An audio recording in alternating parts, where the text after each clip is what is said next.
ఇప్పటి వరకు ఎంతో మంది నా బ్రెయిన్లో ప్రాబ్లమ్స్ క్రియేట్ చేశారు. వాళ్ళని శత్రువులన్న రెస్పెక్ట్ కూడా ఇవ్వకుండా తొక్కి తొక్కి నలిపేశాను. కానీ వీడు కొంచెం ఇంట్రెస్టింగ్గా ఉన్నాడు, ఆలోచించేలా చేశాడు. నన్ను ఫినిష్ చేయడానికి నా జీవిత చరిత్ర మొత్తం స్టడీ చేశాడు.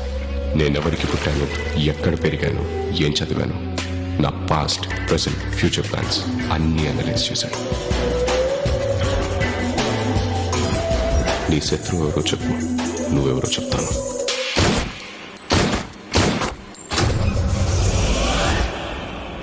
అన్నిటితో పాటు ఇలాంటిది కూడా కలెక్ట్ చేశాడు నాన్న. ఇదా ఎట్లాంటి దేనికి తీసుకెళ్లాడబ్బా? Shocking and surprising. అయ్యో కన్నా బాగా ఫీల్ అవుతున్నట్టున్నాడే. వాడెవడో చెప్పు కన్నా, ఆ ఏరియా కౌన్సిలర్ ని వాడి ఇంటికి పంపించేసి వాడి current connection, water connection cut చేపిస్తా. కన్నా వాడి రేషన్ కార్డు